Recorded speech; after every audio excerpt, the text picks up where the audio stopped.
안녕하십니까, 조용관입니다. 깨진 창문 하나를 방치하면 다른 창문들도 계속 깨지게 된다. 박 대통령이 안전 시스템의 혁신을 강조하며 인용한 깨진 창문 이론입니다. 작은 것에서 큰 것까지 위해 요소를 미리미리 해소하라는 당부인데요. Now or never. 대통령은 지금이 아니면 기회가 없다는 그런 각오로 임해달라고도 했습니다. 구구절절 옳은 말입니다. 청와대가 국민의 신뢰를 회복해야 할 시기도 바로 지금이 아닐까 생각합니다. 조용관의 시사병법 시작합니다.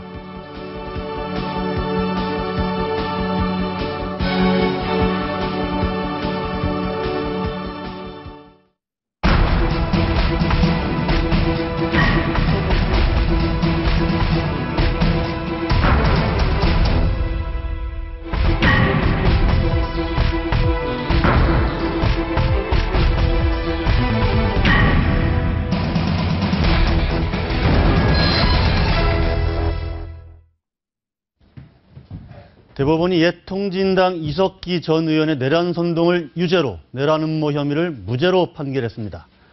이 전 의원은 징역 9년에 자격정지 7년형이 최종 확정됐는데요. 취재 기자 연결해 보겠습니다. 김민찬 기자. 네, 대법원에 나와 있습니다. 네, 이석기 전 의원 최종 선고 내용 다시 한번 정리해 주시죠. 네, 핵심 쟁점은 내란 선동과 내란 음모 혐의의 유무죄 여부였는데요. 대법원은 먼저 내란 선동에 대해 유죄로 판단했습니다. 이석기 전 의원의 아로회합 등에서의 발언이 국헌 문란을 목적으로 하는 것이라고 본 건데요. 이 전 의원의 발언이 당시 회합 참석자들에게 내란의 결의를 유발하거나 증대시킬 위험성이 충분하다고 판단했습니다. 하지만 대법원은 2심에서 무죄가 난 내란 음모 혐의는 인정하지 않았습니다. 회합에 참석한 130여 명이 아로 조직의 구성원이라는 의심은 들지만 아로의 실제를 뒷받침할 증거가 부족하다고 본 겁니다. 아로가 존재한다는 제보자의 진술은 추측과 의견이고 또 내란 음모를 위한 폭력적 합의를 했다는 증거도 불충분하다고 판단했습니다. 따라서 대법원은 내란 선동은 유죄, 내란 음모 혐의는 무죄로 보고 2심 재판부가 선고한 징역 9년과 자격정지 7년을 확정했습니다. 대법원의 선고 직후 이 전 의원은 대법정을 나가면서 사법정의는 죽었다고 말한 뒤 방청객 가운데 지지자들을 향해 미소를 짓기도 했습니다. 법정 밖에서도 논란은 계속됐는데요. 보수단체들은 대법원의 내란 음모 무죄 판결에 항의하며 대법관 탄핵을 주장했고 진보단체들은 이 전 의원의 무죄를 주장하며 석방하라고 외치기도 했습니다. 지금까지 대법원에서 채널A 뉴스 김민찬입니다. 네, 한 주간의 뜨거운 이슈들 짚어보는 시간입니다. 나대로 선생의 이영호 아백, 전옥경 교수, 김영광 전 청와대 정무비서관, 그리고 조수진 정치부 차장 나오셨습니다. 안녕하십니까? 안녕하십니까? 네, 안녕하세요. 자, 먼저 오늘 이석기 전 의원 대법원 최종 판결, 이 문제부터 한번 좀 깊이 있게 한번 짚어보고 싶은데요. 일단은 내란 음모는 무죄다. 2심에서도 무죄가 됐고 대법원 최종 판결에서 무죄로 났는데 내란 선동은 되고 내란 음모는 안 된다. 그건 왜 그렇게 된 걸까요? 조 차장님 한번 좀 다시 한번 정리해 주시죠. 네, 한마디로 말해서 오늘 대법원의 확정 선고는요. 2심 판결의 내용이 그대로 유지가 된 겁니다. 네. 그렇다면 그 내란 선동과 내란 음모는 어떤 차이가 있느냐? 많이들 궁금해하실 텐데요. 네. 이 내란 선동이라는 거는 북한을 찬양하고 내란을 선동한다. 그러니까 북한 찬양한 거 맞다. 네. 이거는 인정이 되지만 네. 내란 음모, 그러니까 회합이 이 사람들이 모여서 네. 뭐뭐를 하자. 이것이 반드시 내란을 일으킬 정도의 어떤 행동으로 이어졌다고는 보기가 어렵다. 네. 그러니까 내란 음모라는 것은 이 행동으로 이어져야 됩니다. 네. 그러니까 단순히 북한을 찬양하고 우리 이렇게 한번 해볼까? 네, 이거는 네. 인정이 되지만 네. 이것을 통해서 어떤 체제를 전복하려는 실질적인 구체적인 예를 움직임까지는 들어서 언제 모여서 언제 어디를 타격해서 그렇습니다. 어떻게 전복시킨다. 네. 이런 구체적인 실행 계획은 없다. 그런 말씀이죠, 지금? 네. 그렇죠. 그러니까 음모지 않습니까? 예. 모의 계획을 가지고 가져야 되는데, 네. 야, 내란 한번 하자. 예. 북한 찬양하면서 말이야. 이거 내란 해야 되지 않겠어? 네. 이렇게 선동한 거는 유죄인데, 네. 선동을 계획화시켰다고 볼 만한 구체적 물증이 부족하다고 돼 있어요. 네. 그래서 이제 무죄를 선고했는데, 근데 그 논란이 좀 있었을 것 같아요. 대법원 논란이 있습니다. 내에서도. 네. 내에서도 4명 대법관의 경우에는 내란 음모 부분도 유죄다. 인정된다. 예, 이렇게 소수 의견을 냈습니다. 그러니까 네. 5대4로 소수 의견이 네. 상당히 셌었죠. 네. 예, 예. 그리고 양승태 대법원장 같은 경우는 이런 설명을 했습니다. 이번 선고를 하면서 내란 음모죄를 어떤 방향으로 선고를 할지 굉장히 고민이 많았다. 네. 바로 내란 음모라는 것은 금방 말씀하셨습니다만 언제 어떻게 아주 구체적인 요소가 들어가야 되기 때문에 네. 예, 이 부분을 의심할 수는 있지만 100% 어떤 확정을 의심은 할 수 있다. 가는데, 네. 그걸 이제 법적인 용어로는 합리적 의심이라는 거는 네, 정말 많이 네. 쓰거든요. 합리적 의심. 예, 네. 의심을 해볼 수는 있다. 그러니까 이 단체가 굉장히 위험한, 정말 체제 전복까지도 생각했을 수 있는 가능성은 있지만 네. 100% 이거는 어떤 체제 전복을 위한 단체다. 이렇게 규정하기는 조금 무리가 있다. 이렇게 판단한 근데 이제 겁니다. 우리 현실에서 중요한 것은 우리는 다른 나라와 달리 바로 북한이 우리의 주적이 아니겠습니까? 네. 이게 북한이 주적이 있는 것이고, 예. 그러니까 이제 법률적인 판단이 재판에서는 굉장히 중요하죠. 네. 그러나 국가 안보를 다루는 국가 안보에 대한 위협 세력, 네. 위협을 획책하는 세력이 있고 위협을 논하고 있다. 네. 그 위협이 다른 게 아니고 그냥 단순한 국법부 위반이 아니라 내란까지도 해당되는 네. 이게 음모냐 선동이라는 것은 법률적 용어지 않습니까? 네. 그러니까 정치적으로 사회적으로 네. 우리의 국법 체제를 무너뜨리기 위해서 네. 체제 전복이 내란 아니겠습니까? 그렇죠. 체제 전복을 하는 정치적 사회적 실체가 있다는데 우리가 유의를 해야 되고 네. 그런데 경각심을 가져야 된다. 네. 저는 그렇게 이번 판결을 해석하고 싶습니다. 지금 아까 저희 기사에서 나왔지만 지금 보수단체에서는 내란 음모가 왜 무죄냐. 이거에 항의하면서 지금 심지어 대법관 탄핵해야 된다. 뭐 이런 주장까지 좀 하고 있는 상황이거든요.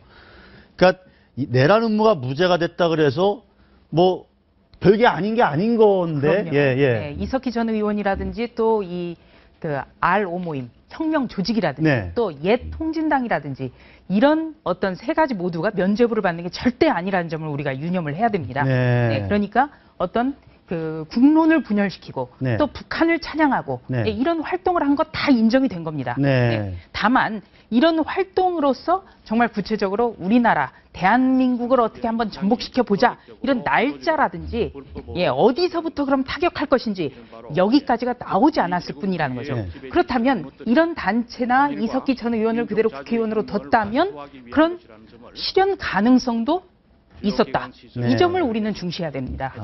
하나만 정정을 하겠습니다. 아까 4명의 대법관이 내란 음모 혐의를 유죄로 인정해야 된다 이런 의견을 소수 의견을 냈는데 나머지 5명이 다 무죄다라고 한 건 아니다. 또 그렇게 지금 정정을 좀 들어왔습니다. 예, 그리고 제가 한 가지만 더 덧붙이고 싶은 것은 북한 대남 전략, 대남 혁명 전략의 특징, 네. 그리고 대남 지하당 세력의 특징 중에 지하당 세력을 조직화하는 그 최근 특징 중에 하나는 바로 뭐냐? 바로 대법원에서 이런 유죄 그런 그 증거를 인멸하기 위해서 네. 전부 점저주로 돼 있고 예. 그다음에 지령을 내릴 때 또 네. 저렇게 조직화할 때 절대 문서와 근거를 남기지 않습니다. 네. 바로 그래서 바로 그 점이죠. 바로 뭐 그 점인 거예요. 누가 세뇌시키는 다 거예요. 다, 머릿속으로 예. 다 암기시키는 것이죠. 그렇죠. 그런데 이제 바로 그런 거기 때문에 대법원의 이 법률적인 근거, 명백한 근거를 굉장히 중시하는 것은 맞으나 네. 대남 격화 전략의 특징 네. 이게 어떻게 변하는지도 봐가면서 네. 증거의 엄격성도 어느 정도 대남 전략의 특수성을 감안하는 판결을 해야 되는 거 아니냐. 네. 저는 이제 그렇게 해석하고 네. 싶습니다. 조사장 지금 이석기 전 의원은 선고 직후에 네. 뭐 사법정의는 죽었다 네. 이렇게 외치고 나아가면서 자기 지지자한테 미소를 짓고 나갔다는 거 아닙니까? 네. 이 이석기 전 의원의 경우에는 계속 어떤 그 국회의원회관이 압수수색을 당한다든가 네. 또 검찰에 출두할 때라든가 네. 이럴 때 늘 미소를 줬죠. 네. 아마 그것 때문에 더 그 사람이 왜 그런지 모르겠다 이런 분들도 꽤 많던데요. 네. 오늘 재판정에 참석을 했습니다. 네. 보통의 경우에 이제 그 상고심 재판 대법원에서 확정 판결이 나올 때 많은 분들이 그 법정에 직접 참석을 안 하거든요. 네. 근데 오늘 같은 경우에는 그 정장을 입고 직접 참석을 했습니다. 네. 그 이유 예. 그러니까 어떤 그 체제가 나를 탄압한다. 네. 그거를 나는 무죄다. 이 네. 점을 주장하기 위한 네. 그런 것 아니겠느냐. 네. 이렇게 그, 보여집니다. 이 대법원 판결하고 이제 현재 정당에선 통진당 정당에서는 이제 쌍으로 같이 가는 것이죠. 네. 근데 그 전 교수님이 얘기했지만은 이 공산주의, 통진당, 이 좌파, 극좌 세력들의 특징이라는 것은 그 우리 사회의 어떤 관용, 우리 사회의 다양성, 네. 법치, 네. 모두 뭐 현행 살인범도 3심까지는 가서 대법원에서 판결을 받고 네. 거기에서 이제 유죄가 돼야지 유죄로 인정하는 우리 사법체계인데 그 2차 세계대전이 끝나고 나서 미국 국무부가 대소봉쇄 정책을 마련했는데 그 네. 근거가 된 것이 NSC 68번 문서입니다. 왜 네. 우리가 공산주의를 봉쇄하고 이 체제와는 같이 갈 수 없는가 하는데 이거를 읽으면서 이 사람들이 이거 지금 우리 2015년 통진당 사태를 보고서 이렇게 썼나 싶을 정도로 예리하게 썼습니다. 이렇게 되어 있습니다. 좀 길더라도 좀 읽겠습니다. 네. 우리 자유주의 사상에서 놀라울 정도의 다양성과 깊은 관용 그리고 법치의 전통이 생겨난다. 이것이 자유사회의 통합성과 활력을 조성한다. 그런데 공산주의는 어떤 세력이냐? 공산주의는 바로 우리 사회의 다양성, 관용, 법치를 악용하여 우리 사회를 분열시키고 네. 인간의 비이성적인 측면을 선동하여 자유사회를 파괴하려고 드는 절대 타협할 수 없는 가치이다. 이것이 바로 공산주의에 대한 가장 예리한 분석인 것이죠. 그래서 미국 정부는 대소봉쇄 선언 이후 소련과 대탕전을 할 때에도 소련은 악의 제국이다라는 인식을 버린 적이 없습니다. 그래서 레이건 대통령이 1987년에 소련 동구가 붕괴하기 바로 2년 전에 베를린 장벽에 가서 이 장벽을 무너뜨리라고 하면서도 악의 제국이라고 했거든요. 네. 그래서 우리 지금 통진당 세력들에 대해서 우리 사회가 굉장히 관용적이죠.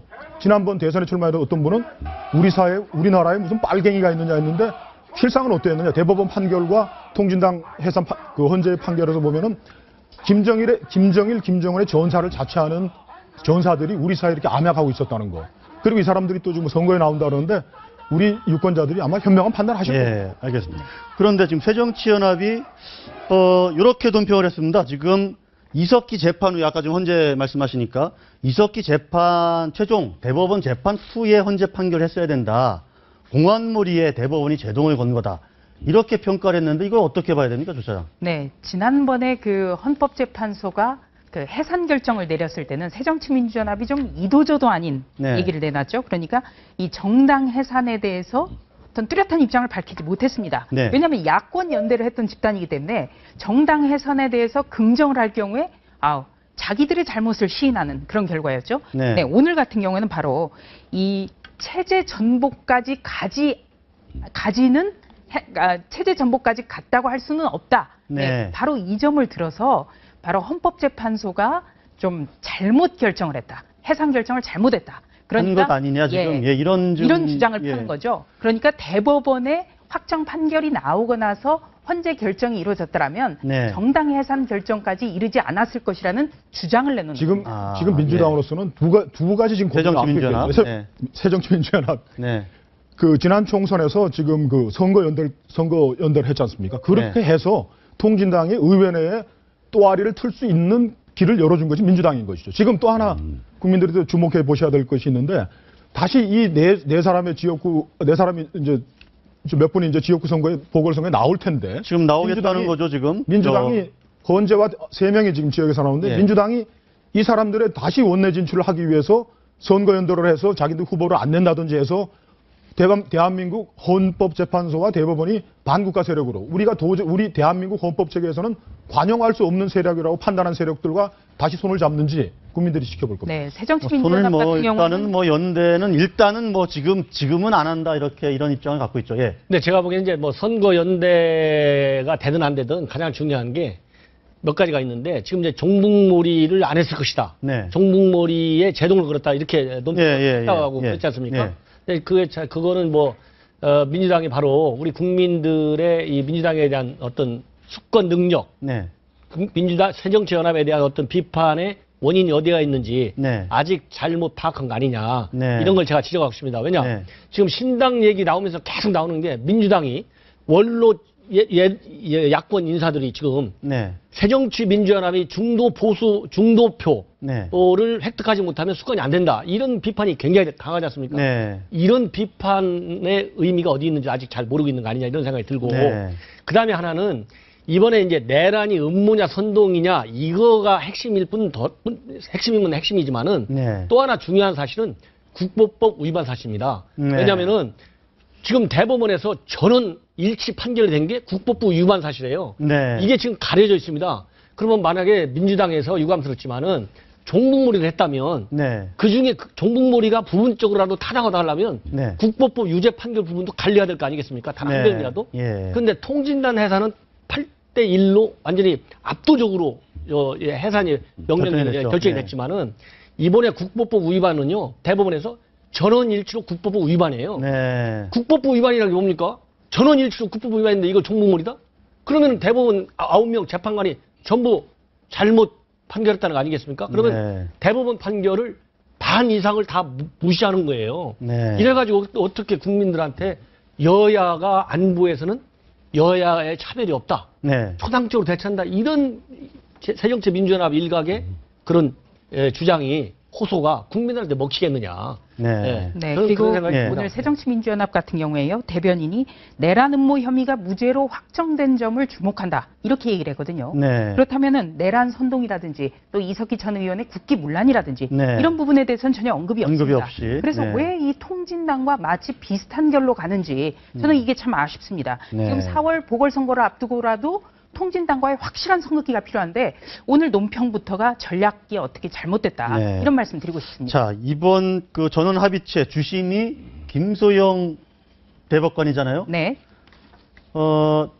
제가 보니까 65년생이던데 아주 젊은 대법관입니다. 어떤 분입니까? 네, 김소영 대법관, 40대 대법관으로 발탁이 돼서 굉장히 화제를 모았는데요. 네. 사법시험 29회에 수석 합격을 했습니다. 네. 그리고 늘 최초란 단어를 몰고 다녔는데요. 네. 법원행정처 최초의 여성 심의관을 했고요. 오랫동안 양형위원회, 네. 그러니까 이 재판의 양형, 이 선고량을 조율하는 네. 그런 일을 많이 했습니다. 그래서 네. 이 뇌물죄에 대해서 특히 엄격한 어떤 양형, 기준을 마련했다는 그런 분으로 유명하고요. 네. 또 한 가지는 이제 그 검사 남편, 판사 네. 부인, 그렇게 이런 됐습니까? 조합으로 굉장히 유명했습니다. 지금 남편분은 지금 연세대 교수로 근무 중입니다. 네. 예, 그렇습니다. 저는 뭐, 예. 이 부분에 대해서, 아주 깊은 지식이 없어가지고, 쭉 하시는 말씀을 들었는데, 내란 음모는 무죄고, 내란 선동은 유죄라고 그랬습니다만은, 저는 이석기 전 의원의 오늘 대법원 참석을 해서, 네. 정말 서늘한 미소를 네. 보여줌으로 해서 많은 시청자들이 뜨끔했습니다. 그런데 그 중에서도 4월 재보선 얘기가 나오는데 네. 지금 이상규 네. 전 의원하고 김미희 네. 전 의원이 한 분은 성남에서 예. 한 분은 아마 관악에서 네. 다시 출마를 하겠다고 얘기를 했고 네. 또 김미희 전 의원의 얘기가 4년 하라고 뽑아줬는데 왜 중간에 목을 치느냐 하면서 정말 제가 생각해도 섬뜩한 그런 네. 얘기를 하는데 우리 유권자들도 또 많이 바로 보고 바로 찍는 그런 선거가 됐으면 좋겠습니다. 알겠습니다. 아주 정리를 딱 해주셨네요. 두 번째 주제로 넘어가 보시죠. 아예 만화를 한번 보시면서 말씀 나눠볼까요? 예. 네. 혈액형이 뭐죠? 그럽니다. 네. 그래 갔더니 한 옆에 왼쪽에 있는 사람이 B형 그런 거. 네. 그다음에 세 번째로 갔더니 난 A형. 네. 그러고 세 번째 그 있는 옆에 있는 사람이 사람- 난 그러고 이제 얘기를 하려고 그럽니다. 하면서 뭐라고 했을까요? 예. 자, 예측이 안 됩니다, 지금. 예. 이미. 그래서 이 밑에 보니까 B형, A형, B형, O형 O형이고요, O형. O형이니까 바보가 돼버렸는데 이 바보가 연말 정산 관련 당정 인사들입니다. 네. 우리 최경환 부총리를 비롯한 경제팀, 여당 야당의 국회의원 전부 똑같이 통과를 시켜놓고 네. 연말 정산을 갖다가 저렇게 해서 13월에 보너스가 아니라 13월에 시한 폭탄을 만들어 가지고 네. 지금 또 다시 이렇게 쩔쩔매면서 선거 두고 표 때문에 걱정하면서 되돌아서는 걸 보니까 정말 좀 뭐 하는 사람들인지 국회의원들이 세비 그렇게 많이 받으면서 이것이 국민들한테 얼마나 세금이 꼼수 세금이라는 걸 하나도 모르고 네. 245대 6으로 통과시켰다니 정말 안타깝기 짝이 없어요. 네. 미국 써보니까 미국도 저희하고 세금 저희가 다 따라가는 선진국 따라가는 거 보는데 자영업자들이 이제 세금을 피하기 위해서 애를 많이 쓰죠. 근데 월급 생활자들 대다수의 월급 생활자들은 이제 1월 달에 이제 세금 이제 보고하고 이런 형식입니다. 세금을 정해진 대로 회사에도 띄어서 내고 국세청에 갖다 내고 비용들 개인에게 네. 발생하는 의료비라든지 이런 거 학자금이라든지 해가지고서 그래서 그 일반적인 명칭이 텍스 리턴입니다. 세금 되돌려받기 이렇게 얘기를 하죠. 네. 정산. 예.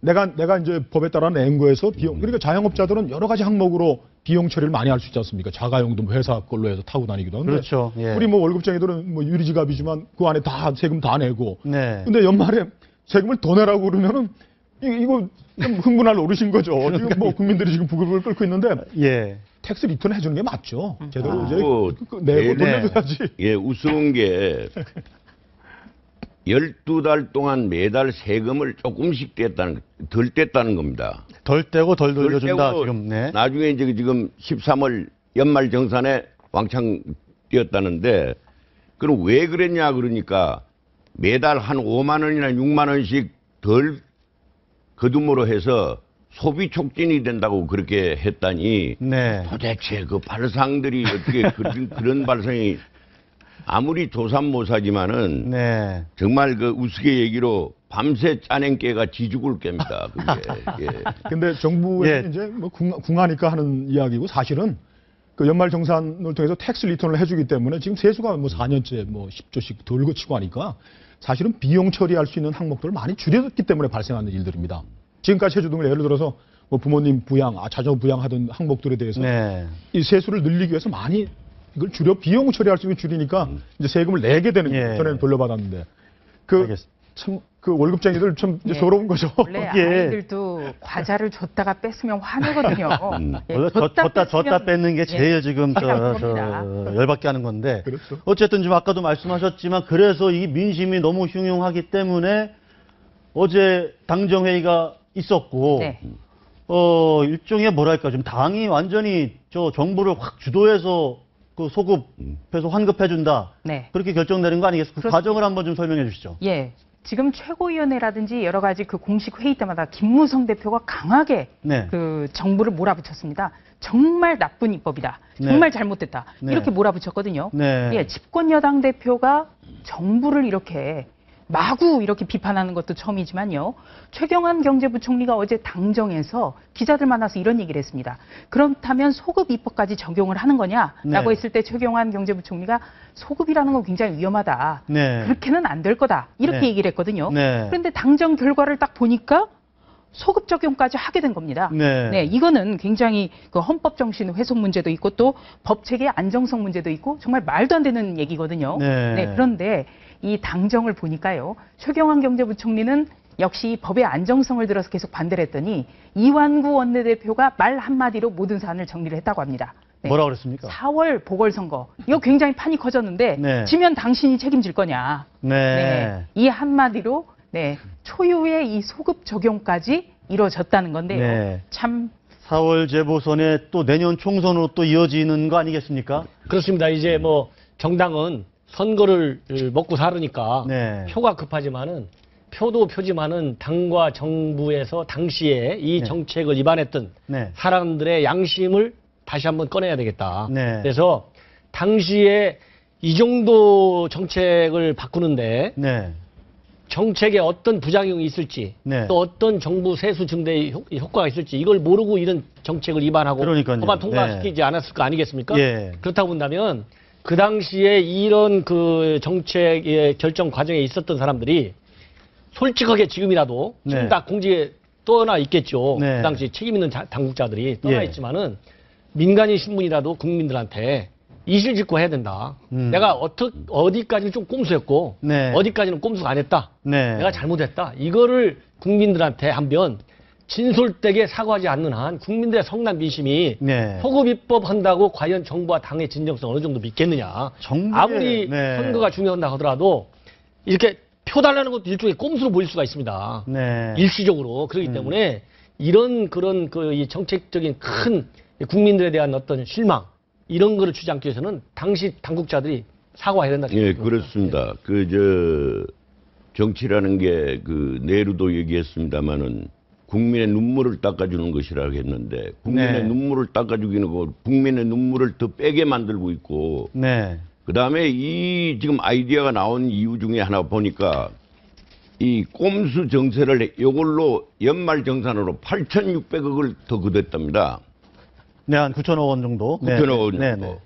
그다음에 또 돈이 몇 조가 모자라서 한던 게 담배는 건강에 나쁘니까 피우지 마시오 하면서 한 갑당 2,000원씩을 올렸습니다. 이거 완전히 칼만 안 들었지 뭐 같은 사람들인데 그런 법이 세계에 없습니다. 처음부터 올라서 이렇게 올라가지고 10,000원이 되든 20,000원이 되든 하는 거는 문제가 되지만은 2,500원짜리를 4,500원 하루아침에 하면서 여야가 나중에 국회 협상 과정에서 아마 2,000원 하면은 여야가 이렇게 해서 야당은 좀 국민 편 든다고 해서 한 1,000원 정도 깎고 1,000원만 올리던데 이 야당까지 누리 자금인가 그걸 네. 어떻게 보충해 준다고 그러니까 전부 다 같이 박수를 친 겁니다.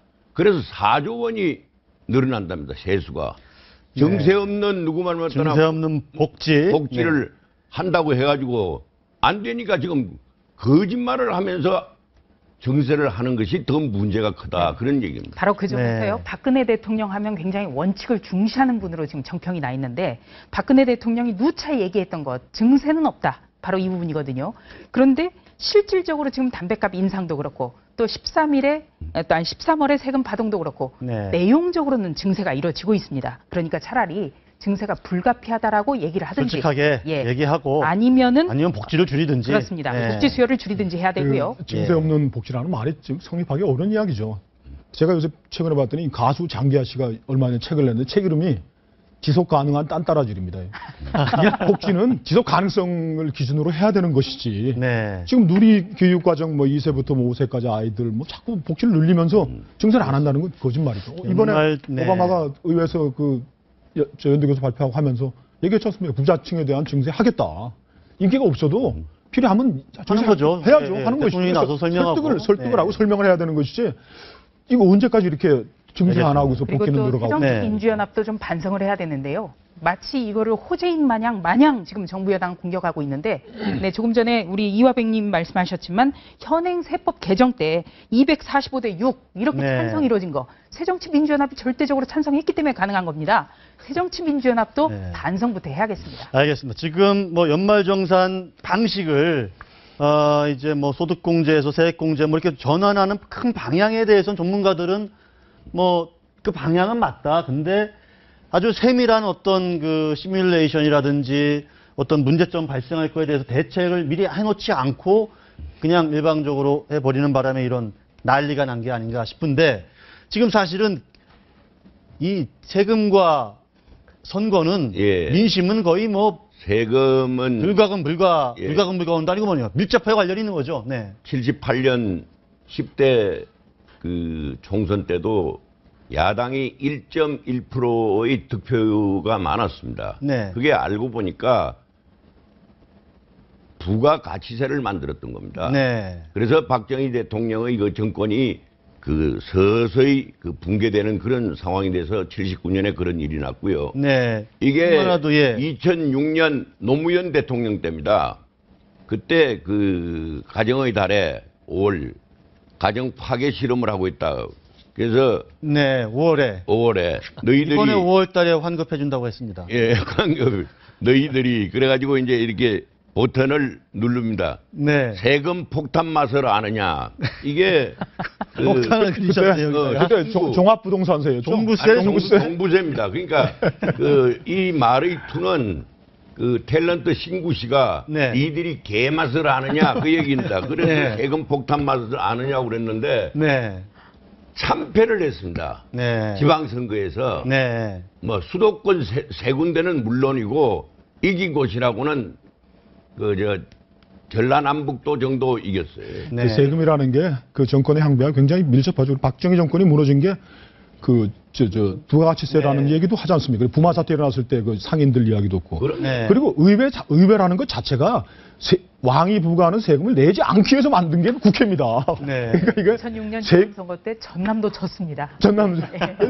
세금 증세하는 거. 그래서 우리 예산 편성할 때 있어서도 국회가 마음대로 예산을 삭감을 할 수 있습니다. 네. 그러나 증세하는 것에 대해서는 그 정부의 동의를 받아야 되는 것이기 때문에 그래서 국회가 이게 세금 올리고 할 때 신중해야 되고 제가 같이 일해본 우리 기재부의 예산실 이런 분들이 굉장히 시뮬레이션 이렇게 정확하게 하거든요. 네. 근데 어떤 이유 때문에 이런 일이 벌어질 거 예상을 하면서도 증세라는 세수 부족이 워낙 하고 하니까 네. 무리하게 했던 게 아닌가 저는 그렇게 짐작합니다. 네. 노무현 대통령의 그때 지지율이 한 43% 됐는데 네. 이 종부세 실시하면서 20%대로 내려왔습니다. 지금 박근혜 대통령의 35%의 지지율에 나는 아직 20% 안 됐다고 자신만만하다면 그건 아주 위험한 발상이에요. 자, 이어서 뭐 만화를 추가로 하나 더 예. 그려오셨는데 이게- 연관되는 얘기일 것 예, 같습니다. 오늘 제가 여러 가지 상황을 그리면서 무슨 티타임도 있고 뭐도 있고 한다고 그러는데 네. 청와대 개편도 있다고 그러는데 조금 한 2번 돌렸습니다. 바둑단한테 갔더니 네. 가서 이제 묻습니다. 졌을 때는 어떻게 합니까? 네. 그랬더니 바둑 구단이 돌을 던지고 판을 쓴 뒤에 이제 판을 쓴다. 쓴다. 네. 그러고 다시 새 판을 짠다. 그렇게 네. 이게 뭐냐면 네. 바둑의 얘기겠지만 네. 지금 문건 유출이니 행정관 뭐 등등이 나와가지고 온 지금 국정의 누구나 대표를 비판하지 않나 민정수석은 항명을 하지 않나 네. 우리 통일부 장관은 쓸데없는 소리 장관 같지 않은 소리도 여기저기서 하고 있고 네. 그다음에 김기춘 실장은 또 가정사에 걸려 있고 문고리 상임방은 지금 벌써 저는 서두에 올라왔으면 지금 티타임이 아니라 네. 새로운 하나의 새 국정을 진짜 3년 차에 한번 시작해볼 그런 상황이 아닌가 새 생각합니다. 판을 짜라. 예. 자, 그- 근데 저 대통령 지금 대통령은 국정수행 지지율 관련 제가 한 말씀 드리면은 자꾸 미국말을 써서 죄송한데 미국에서는 대통령 국정수행 지지도 이런 것들에 대해서 그 뱅크 어카운트 디파지트라고 합니다. 대통령의 그 지지율이라는 거는 은행에 예금 넣어놓고 조금씩은 빼쓰는 겁니다. 계속 빠질 수밖에 없다는 말이죠. 예, 그래 네. 계속 빠지는데 그걸 조금씩은 올려갈 수가 있지만 예를 들어서 다 출발할 때 60% 70% 가던 것들이 조금 빠져가지고 가장 위험한 선이 30% 정도 돼요. 30% 대통령의 국정수행 50%를 받은 대통령이 국정수행 지지율이 30% 되면 어떤 일이 벌어지느냐. 네. 국민들이 대통령을 경멸하는 단계에 이르렀다는 겁니다. 50%가 지지했는데 그 50%에서 20%포인트가 빠졌으니까 네. 지지자리 다 도망간 거죠. 네. 그러니까 철벽 같은 죽어도 안 변하겠다는 사람이 있겠지만은 이거를 좀 엄중하게 받아들여야 되고요. 그리고 제가 지난번에 한번 말씀드렸지만은 저희도 이제 매주 이제 국정수행 지지도 다 이렇게 조사를 청와대에 있을 때 해봤는데 대통령의 국정수행 지지에 가장 영향을 미치는 단일 변수를 하나 꼽으라면 인사입니다. 왜 그런가 하면 인사는 당신이 100% 당신 마음대로 할 수 있는 거 아니냐. 국제 경제가 어렵다, 국내 경제가 어렵다고 해서 대통령이 모든 가능한 수단들을 가지고 있다고 국민들이 생각하지 않아요. 네. 연습이 많기 때문에. 세판짜라는 말이 맞는 말씀이죠. 이거 이렇게 갖고 지금 30% 밑으로 가면 지금 35%도 굉장히 위험한 겁니다. 위험하죠. 이 무렵에 MB 대통령 인기 없었다고 그러는데 MB 대통령 3년 차에 45% 유지를 했어요. 저희가 매주 조사했으니까 기억이 나는데. 여기 이제 며칠 전에 티타임을 가지고 우리 조 차장이 아주 신랄하게 비판하는 것도 제가 방송에서 잘 봤습니다만은 이 티타임에 대해서 제가 만화적인 하나의 접근을 하자면 티타임을 하는데 보니까 전부 이렇게 커피잔 한 잔씩 들고 있어요. 그럼 커피 못 먹는 사람도 있습니다. 그러니까 거기에는 인삼차도 있어야 되고 홍차도 있어야 되고 생강차도 있어야 되고 쌍화차도 있어야 되고 좀 다양해야 돼. 그 얘기는 뭐냐면 국정에 대한 의견도 그렇게 다양하게 나와야지 전부 커피 한 잔 들고 먹으면서 작심삼일하면 담배 끊는데 힘들던데요. 이러고 부총리가 얘기하고 앉아있으면 그건 티타임 100번 해봐야 필요 없는 거예요. 티타임 해야죠. 알겠습니다. 지금 청와대도 여러 가지 고심을 좀 하고 있는 것 같은데 일단 이렇게 완전히 새 판을 짜겠다 이런 구도는 아닌 것 그렇죠. 같은 걸로 좀 취재가 되고 있거든요. 네. 어떻습니까 지금? 일단 이번에 대통령이 국무회의에서 발언한 것 지금 생각나는 게 첫 번째는 이제 특보단을 곧 구성하겠다는 네. 거였고요. 두 번째는 소폭 개각하겠다. 그러니까 어떤 국무총리라든지 이런 분들 그대로 두고 지금 해양수산부 장관 정도 바꾸겠다라는 그런 뜻이고요. 세 번째는 청와대를 개편하겠다 이렇게만 얘기를 했습니다. 근데 지금 들리는 것은 바로 이번에 문건 유출이라든지 아니면은 문고리 3인방을 하고 일컬어지는 세 분의 비서관이 청와대에서 나올 리는 없다라는 게 대체적인 전언입니다. 네. 그래서 어떤 역할이 바뀌고 직위가 바뀌는 것뿐이지 대통령 보좌하는 것은 그대로다. 네, 이런 문고리의 위치에서 이렇게 빼서 문고리 위치가 아닌 다른 곳으로 보내는 방은 어떻습니까? 네, 지금 뭐 이재만 총무비서관 같은 경우에도 정책 파트 쪽에 보낼 네. 거다. 지금 그런 관측은 나오고 있습니다만 어차피 직책과는 별개로 운용의 문제 아니겠습니까? 네. 그러니까 대통령이 어떤 좀 더 폭넓게 어떤 시스템으로서 정치를 하는 그런 모습을 보여줘야 국민들이 안심을 할 것 같습니다. 알겠습니다. 자, 그럼 언론과 야당에서는 회전문 인사라고 그럴 거 아닙니까? 빙글빙글 돌려가고 여기 있었다가 저기 있었다가 그거 말이 안 되죠. 알겠습니다. 뭐 일단 경제를 살려야 되고 또 여러 가지 남북 관계를 통해서 대통령이 뭔가 돌파구를 찾을 수도 있을 것 같은데 마치 김정은이 5월 러시아 2차 대전 승전 70주년 행사에 참여할 가능성이 높아지고 있다는 소식이고요. 박근혜 대통령 참석할지 또 박 대통령과 김정은의 만남이 이루어질지도 관심이 모아지고 있습니다. 청와대 출입기자 한번 연결해 보겠습니다. 송찬욱 기자. 네, 청와대에 나와 있습니다. 네, 박 대통령 5월에 러시아 방문 일정 정해졌습니까? 네, 우선 설명을 드리자면 청와대는 5월 러시아에서 열리는 제2차 세계대전 승전 기념행사에 참석 여부에 대해서 결정된 바가 없다고 밝혔습니다. 네. 민경욱 대변인은 일정 문제이기 때문에 여러 가지를 감안해서 검토하고 결정하게 되는데 네. 5월의 것이니까 아직 시간이 있다면서 종합적으로 판단해서 결정하게 된다고 설명했습니다. 네. 현재로서는 박 대통령의 러시아 방문 가능성은 적은 것으로 전해지고 있는데요. 네. 다만 러시아가 지난해 푸틴 대통령이 한국을 방문했던 만큼 70주년을 맞는 이번 행사에 박 대통령이 참석해 줄 것을 요구하고 있다는 점이 변수가 될 수도 있을 것 같습니다. 네.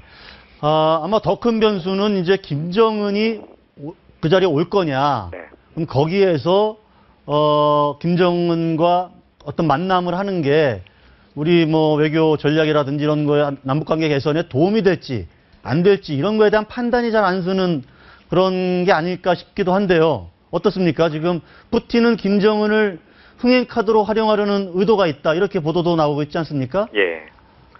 일단 박근혜 대통령은 전제 조건 없는 남북 정상회담을 얘기하면서도 이벤트성 또는 보여주기식 정상회담은 하지 않겠다고 밝혀왔죠. 네. 네, 러시아에서 남북 정상이 만나도 지금 당장 성과를 낼 수 있는 것이 많지 않을 뿐더러 단순히 조우에 그치는 이벤트성으로 흐를 가능성이 큽니다. 특히 외교 무대에 첫 데뷔하는 김정은의 들러리처럼 보일 수 있다는 점도 이 청와대의 고민입니다. 또 네. 김정은과 제3국에서 첫 대면을 하게 되면 이게 모양새가 좋지 않다는 점도 고려되는 것으로 보입니다. 네. 또 한 가지 보면 러시아가 미국과 관계가 좋지 않다는 점 역시 이 외교 관계에서 고려 대상이 될 수밖에 없어 보입니다. 네. 이런 여러 가지 고려사항이 있기 때문에 청와대는 시간을 두고 박 대통령의 러시아 방문 여부를 결정할 것으로 보입니다. 네, 송찬욱 기자 잘 들었습니다. 네, 감사합니다. 네, 김정은을 들러리가 아니라 흥행 카드로 활용할 가능성이 있다 이렇게 보여지는데 어떻습니까? 가긴 갈 것 같습니까 이번에? 제가 보기에는 뭐 일단 김정은이가 그 러시아 방문 의사를 표명했다. 이거는 푸틴이 다자 정상회의에 그중에 완오브 댐으로 초대를 네. 했지 않습니까? 네. 초대한 것은 제가 보기에는 일반 다자역의 특성에서 나오는 의례적인 초청이다. 네. 그래서 의례적으로 일단 답신을 보낸 거다. 네. 이렇게. 네. 왜냐면 푸틴 채용회까지 보내가지고 최고위 수준까지 교류해가지고 관계 개선 하자고 해놓고 네. 초청했는데 내가 안 가겠다고 하면 말이 안 되지 않습니까? 네. 그렇기 때문에 초청의 수락의 의사를 보는 것은 당연한 외교적 수순이다. 이렇게 첫째로 생각이 되고 예, 예. 두 가지 변수가 더 있습니다. 하나의 변수는 우크라이나 사태에 대해서 러시아의 푸틴 대통령의 태도가 달라질 것이냐 말 것이냐. 네. 현재와 같은 우크라이나를 우려한 국제사회의 어떤 긴밀관계가 계속되면 네. 이 푸틴이 전승 기념일의 축제가 아니고 네. 서방에 일치된 푸틴에 대한 비난 장소가 비난과 제재의 연장선이 될 가능성이 크다. 네. 그다음에 김정은 입장에서는 핵과 인권에 관해서 과연 김정은이 달라지겠느냐? 네. 달릴 가능성이 없거든요. 네. 그러면은 김정은이 같은 사람이 러시아 전승절 기념에 간다. 네. 그러면 서방 50개, 60개, 70개 초청받은 사람들 다 김정은 수준으로 격하되는 겁니다. 김정은 수준으로 거기 흥행 카드가 아니라 네. 흥행 카드가 아니라 네. 푸틴이 더 정말 돌아올 수 없는 마지막 다리를 건너는 그런 외골길에 푸틴이 빠질 가능성이 있다. 정 교수님 말에 하나 더 붙이면은 지금 김정은이 온다 그래도 우리 대통령이 가지 말아야 할 두 가지 이유가 있습니다. 첫째는 그 남북 관계에 있어서는 우리가 7.4 공동성명에서 자주 평화 민족 대단결의 3대 합의사항 이후로 한반도 문제에 대해서는 우리가 당사자 해결 원칙을 견제해온 겁니다. 북한이 유엔 회원국이지만 우리가 바라본 북한은 독립국가가 아닌 거고 우리는 통일을 지향하는 잠정적인 관계로서 우리는 북한을 보고 있는 것이고 북한은 우리가 수복해야 할 실제 잃어버린 땅인 것이죠. 그런데 김정은이가 한 국가를 대표하는 자격을 가지고서 러시아에 왔는데 우리가 그 러시아에 가서 김정은을 만난다? 그건 있을 수 없는 일인 것이죠. 내년이 어떤 해입니까? 내년이 아관파천 120주년 되는 해입니다. 아관파천. 고종 황제가 청일 전쟁에 기울어진 그러니까 청일 전쟁에서 기울어진 그 나라를 찾기 위해 러시아 공산 도망을 하는데 우리의 일에 외세를 끌어들이는 것은 옳지 않겠습니다. 그리고 두 번째 하지 말아야 될 이유가 이게 기울어진 운동장입니다. 제가 장창익 부회장님 모시고 외국 쭉 다니면서 러시아에 가서도 러시아의 지도부들을 많이 만나고 했는데 지금 북한에 대해서 가장 강력한 후견이 중국이 아니고 이념적으로 러시아입니다. 러시아는 지금 러시아의 고위 당국자들은 왜 주권국가인 북한에 대해서 미국과 한국이 군사훈련하면서 압박하느냐. 핵무기 그렇게 위험하지 않다라는 입장을 가지고 있는 러시아가 주재하는 그 모임에 우리가 가서 뭘 얻겠다는 겁니까? 저 좀 중립적인 처음에 말씀드린 당사자 해결 원칙을 견제해야 되는 것이고 김정일을 국가 원수로서 어디 가서 대접하고 하는 것도 있을 수 없는 일인 것이죠. 화병님은 어떻게 보세요? 조금 다른 어떤 고견이 있으실 것 같은데. 저도 우리 김영광 김 비서관 말씀하고 비슷하고 쟤는 왜 그러냐면 정말 집권했는 상황에서 쉽게 얘기하면 집권이라고 해서 3년이 됐는데 김정은이가 나이 30살이고 정치의 정자도 뭘 압니까? 우리 박근혜 대통령은 그래도 벌써 정치만 해도 20년에 뭐로 해서 그 경륜이나 모든 상황에서 그 김정은이 절대 거기 러시아에 가서 그 김정은이 만나는 건 저는 결사받습니다. 아니, 만나서 그런 어떤 그 기로 김정은의 길을 확 눌러버릴 수도 있지 않겠습니까? 제가 보기에는요, 김정은 입장에서도 의례적으로 간다고 했지만은 가기가 겁날 겁니다. 가면 왕따 당하죠. 우선 시진핑 주석이 가면 시진핑 주석하고 악수를 해야 될 거 아닙니까? 시진핑 주석이 김정은이 핵과 인권 이렇게 지금 사이버 테러로 전 세계에 온갖 제재는 다 받는 그런 사람하고 시진핑이 가서 악수를 하겠습니까? 그리고 중북 정상회담도 있기 전에 만약에 김정은이가 러시아를 간다? 장성택 처형으로 인한 지금 북중 관계 어떻습니까? 지금 그러지 않아도 중국에서 북한을 버려야 되는 거 아니냐? 이런 일각의 의견이 나오잖아요. 돌아올 수 없는 다리가 아니라 이제 김정은이 체제는 붕괴되는 첫 단추를 끼는 겁니다. 저도 교수님하고 비슷한 생각인데요. 박근혜 대통령의 어떤 러시아 방문도 우리와의 미국과의 관계, 이 문제가 가장 지금 그 변수가 될 거라고 보지만 그 중국과 북한 이 관계를 주목할 필요가 있거든요. 중국은 북한에게는 혈맹입니다. 중국을 제쳐놓고 러시아부터 간다. 이거는 참 쉽지 않은 관측인 것 같고요. 그리고 전胜 기념일 행사를 러시아는 이제 따로 합니다. 미국은 노르만디 상륙 작전을 기념해가지고 저 서방 국가들은 노르만디에서 전쟁 기념을 하고 러시아는 이제 모스크바에 불러가지고 하는데 먼저 중국을 먼저 가는 거를 북한에서 김정은이 그걸 한번 좀 어떻게 만들어 보려고 노력을 하진 않을까요? 속으로 노력을 하는데 제가 앞에서 말씀드린 핵, 인권, 이런 사이버 여러 가지 지금 너무 그 나쁜 일만 골라서 김정은이가 하지 않습니까? 이런 김정은이를 시진핑이가 과연 어떻게 만나주겠습니까? 지금 중국 입장에서도 어떻게 이제 김정은이 좀 고쳐보려고 조금 이제 화해 국면이 이게 관계 회복의 신호를 보내고 있는데 김정은이가 본질적으로 달라지지 않고 있거든요. 그래서 설령 러시아 가기 전에 중국을 가고 싶겠지만은 중국 입장에서 받아줄 수 있는 여건을 김정은이가 짧은 시간에 만들 수가 없다. 그래서 중북 관계의 개선은 상당한 시간이 소요된다. 알겠습니다. 그렇기 때문에 갈 방법도 사실은 김정일 전 마땅치 않은 거 아닙니까? 지금 비행기를 타고 가야 되는데 비행기도 너무 노화돼 있고 알기로는 작년에 최용해가 중국을 갔습니다. 가서 시진핑하고 이렇게 아련을 하려고 그러니까 군복 입었으니까 안 된다 해서 네. 어디 가서 겨우 양복을 하나 입고 가서 겨우 그랬죠. 압수를 네. 했습니다. 그 자리에서 분명히 김정은이 한번 여기 왔으면 좋겠다. 네. 분명히 얘기를 했을 거예요. 거기서 사인이 안 나는 거예요. 네. 핵 문제 있지. 뭐 여러 가지 한두 개, 그 다음에 장성택이 그 처형한 부분 등등 해서 네. 사인이 안 났으니까 못 간 것이다. 네. 그러니까 이번에 이제 뭐 전성기념일 하는 러시아 하니까 지금 아까 우리 박사님 말씀대로 지금 가는 듯 해도 그때 돼서 갈는지 안 갈는지도 몰라요. 좀 봐야 된다. 뭐 비행기를 타고 갈지 뭐 기차를 타고 갈지 그거는 지금 나중 얘기할 문제죠. 단계도 그리고 아니고. 비행기 타기도 네. 겁납니다. 왜냐하면 최용해가 그래도 북한에서 제2인자인데 네. 아니 최용해가 가는데 비행기가 기계 고장으로 지금 한 8시간이나 늦게 출발했지 않습니까? 김정은이가 이 비행기 불안해서 못합니다. 김정은이가. 김정일은 과거에 2001년 러시아 방문할 때 그때는 기차 타고 갔던 거죠. 항상 기차 타고 다니는데 네. 김정은은 또 기차를 싫어해요.